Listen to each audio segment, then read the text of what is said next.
This is what a cargo ship does to protect itself from armed pirates trying to get on board. I know what you're thinking, what can water do against AK-47s? In reality, water cannons are actually pretty effective in preventing pirates from getting on board, but I agree with you. Water guns are quite underwhelming as a weapon, especially considering that if the pirates somehow manage to get on board, it is game over for the ship's crew. Not that they would be killed, but they could be taken hostage for weeks or months, and in some cases, for many years. But what happened when Somali pirates attacked a US Navy cruiser and destroyer at the same time? Why many commercial ships don't simply carry real weapons to protect themselves against criminals? Why these extremely loud speakers can be deafening to pirates, even if they wear earplugs? How this simple attachment turns a hose into a weapon, and if all that fails, what the crew could do to get rid of armed pirates who've successfully boarded the ship is not what you think. Anti-piracy equipment. There are two layers of defense that most commercial ships employ against pirate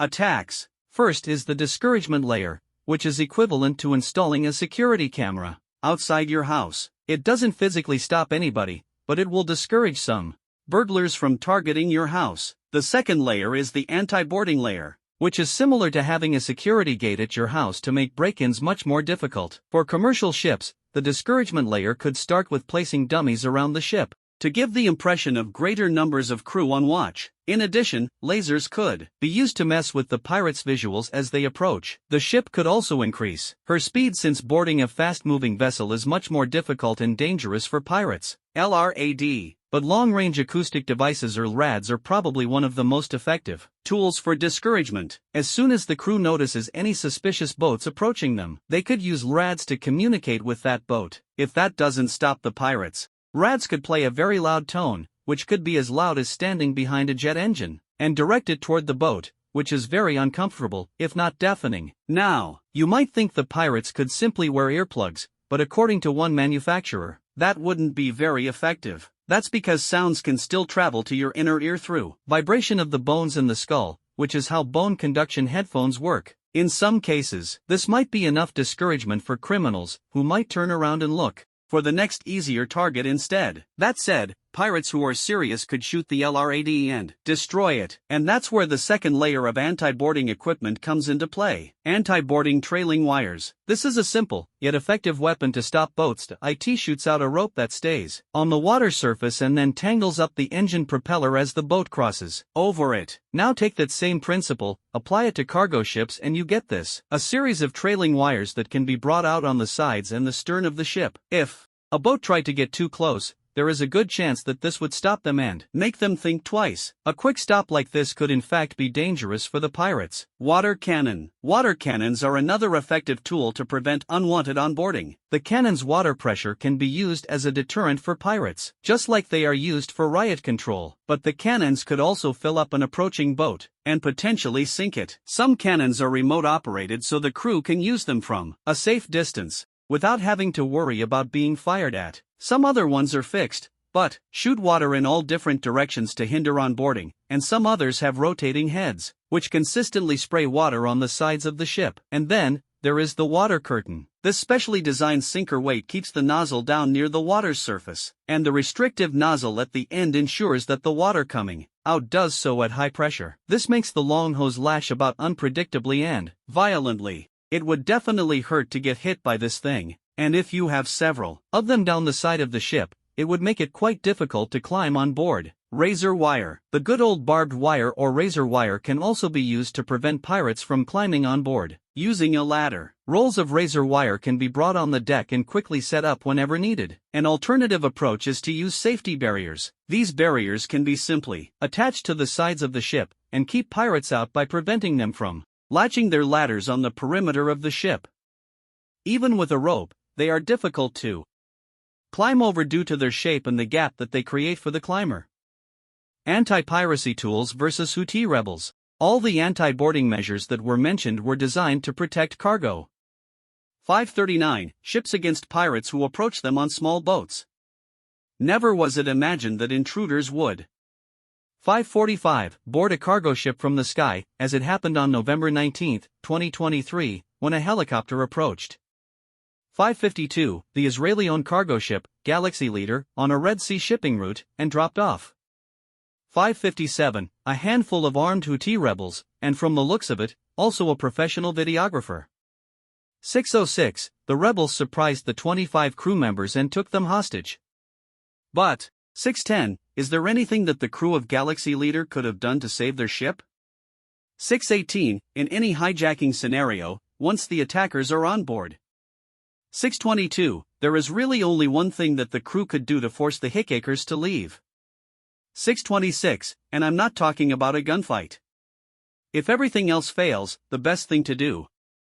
6:32, is for the crew to issue a mayday to notify authorities, then shut off the vessel and go. 6:37, into a safe room that cannot be penetrated by the pirates. Pirates typically don't have. 6:43, the capability to operate the vessel, and if they can't take anyone hostage, they have no.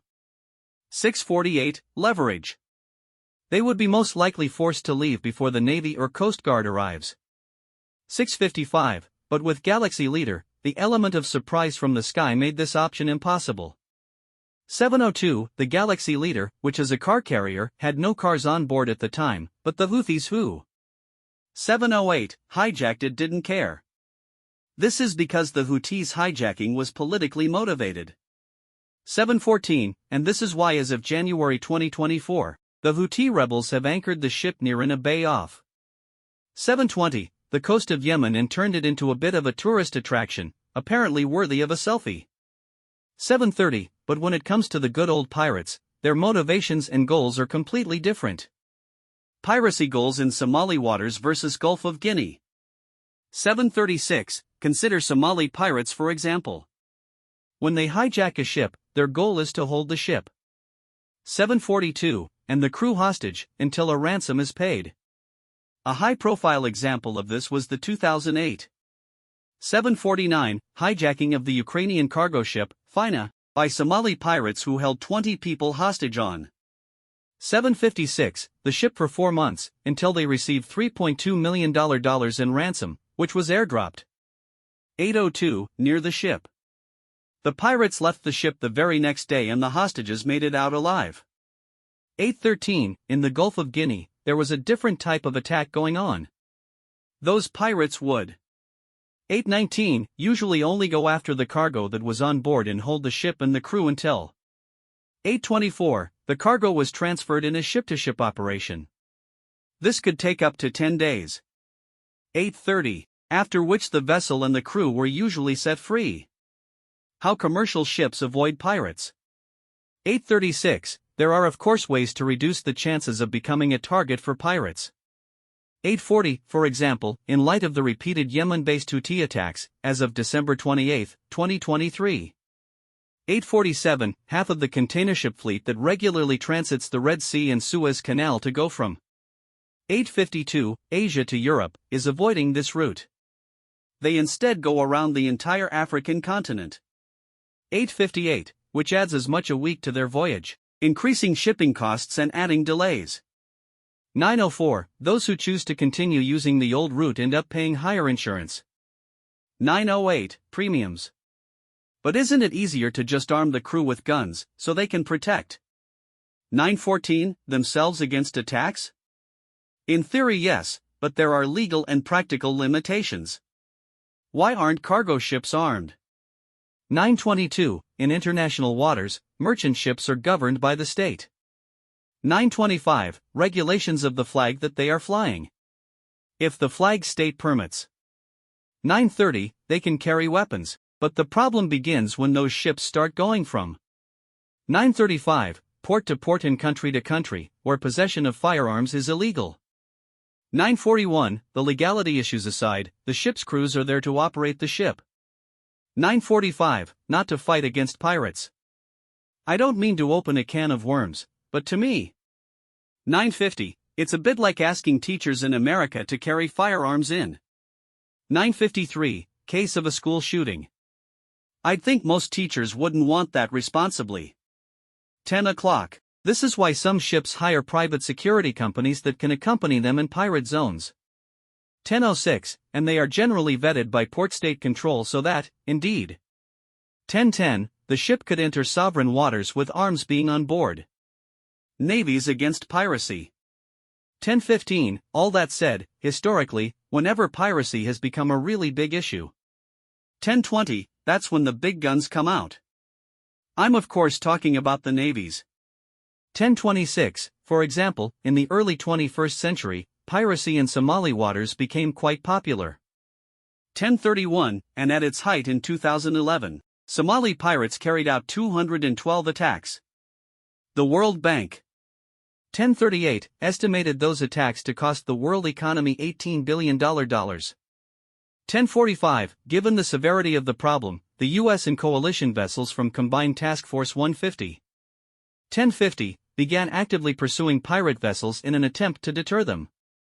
But on March 18, 2006, 1057, a number of Somali boats engaged with the U.S. Navy destroyer USS Gonzalez and the cruiser USS Cape. 1104, St. George. The pirates started shooting at the ships with RPGs and other firearms. In response, 1111, the American ships returned fire with small caliber guns.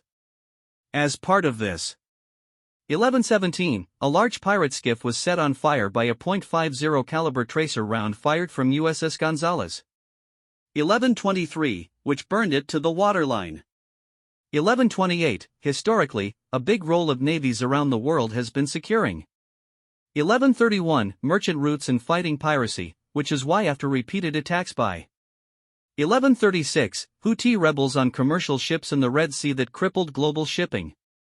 1140, as well as their attacks on U.S. naval vessels, on January 11, 2024, the U.S. and British forces. 1147, carried out air raids on targets throughout Yemen, as a response to the Houthi militia. 1153, on January 17, 2024, the United States announced the Houthis, also known as Ansar Allah, as a 12 o'clock specially designated global terrorist group, which means no more water guns for the Houthi rebels, but that we saved, who arrived so far here. What I arrived, you can create people, I will work for us. Like before you went out to know how many. He arrived for the other, and you do not forget if in the question of you, night text and your puzzles, write it to us in the comments. Under the video, we will answer.